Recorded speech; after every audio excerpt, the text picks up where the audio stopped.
friends, happy birthday sa iyo, sisi ko. I love you. God bless you always and more blessings. Thank you. Happy birthday, Sister Pine. Good health always. And we love you. God bless you. Sama ka din, happy birthday! Hello, Sister Pine. Happy birthday. Wish you all the best and more birthdays to come. Birthday mo I miss you. Yan, si Mawe. Ay ako, si Spain ko tawagin nyo. Pero Mawe talaga tawag ng balakay. Mawe yung aking ka-LDR na BFF. Yan. So, sobrang blessed ako kasi nakilala ko si Spain. Walang etchos to. Alam mo na, hindi ako mahilig mag-etchos. Totoo lang to. True tayo. Basta si Mamaya yung aking lahat ng kasama sa hirap at ginhawa. Wow, di ba? Sabi nga, BFF kami. Sa hirap at ginhawa. May kailangan ako. Ang kapal ang mukha ko. Siyempre, ako ang mahiwagang kargador. Siya, hindi siya kargador. Ako taga-karga. Kasi, dragon ako eh. Oo. Selfie, kasamang gumala, kasamang mag-shopping, minsan pag walang pera, alam na ngayon. Utangan, uutang ako sa kanya, ganon, kasi walang pang shopping, diba? Siya, taga-abono. Ganon. Tapos pag may lakad, syempre, sobrang blessed ako kasi nandiyan si Mawet, tapos nandiyan din si Beshi, diba? Tapos may free pa, si Mami Elma, o diba, bongga, ang dami. Napakaswerte ko talaga dahil nakilala ko kayo, nakilala kita. Nakadagdag sa aking confidence, o diba? So maniwala kayo sa hindi, wala ako nun. Nagkaroon lang ako yun ng dahil kasi Spain tsaka kay Beshi. Yun. So, syempre mahihayin ng lola nyo, hindi lang halata. Pero, dahil kinuha medyo nabawasan yung hiya ko. Nakabawasan ng nabawasan ng 50%. Oh, 50%. Ganon.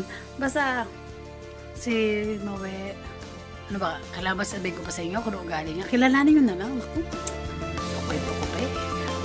Basta isa lang mabibisto ko dyan. Naalala ko nung tuwing after ng church, uwi kami na madaling araw sa flat. Kami nila Beshi. Ayun, hindi mo na matutulog syempre. O, chika-chika muna. Tawa ng walang humpay. Halos maiyak ka nakakatawa. Tapos, dapat pag tumatawa kayo ngayon, huwag nyo hihinto. Kasi pag hininto nyo, si Mawe, pupwesto na yan. Magugulat ka, dalawa na kami magkausap ni Beshi kasi si Mawe, tulog na pala, tumutumba na. Maniwala kayo, antukin yan. Kapag nakasama nyo yan, nako, tukuran nyo yung mata para hindi matulog. Nakakahiya mong aminin pero antukin yan. Sorry. Oh my gosh. Basta Mawe, I miss you so much na. Magsasabay tayo umuwi. Sasabihin ko sa'yo pag pwede na ako umuwi ulit. Kailangan magkasabay tayo para masaya. Ganun. Para makabawi tayo sa Pilipinas na gagala. Ayaw mo pumunta dito? Punta ka na kasi dito. Pasyal ka. Ano mo na? Si ano? Huwag naman dito. Punta ka. Ha? Pasyal kita, promise. Basta mag-ingat ka lagi, ha?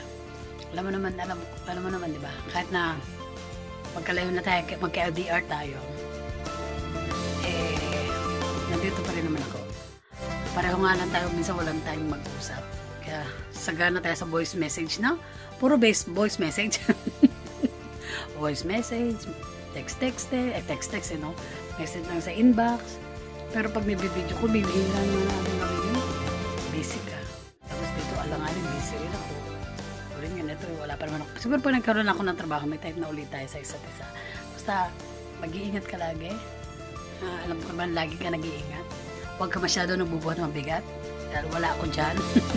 Lahat ng bubuhat, bawasan mo yung bigat, ha? Para hindi ka mapagod ng bongga. Wow! Love you, Mawe. Happy birthday. Mag-iingat ka lagi. At, tanda mo, love ka namin. Alam ko naman, hindi ka na masyado umiinom ako. Basta hayaan mo na sa ampiyan.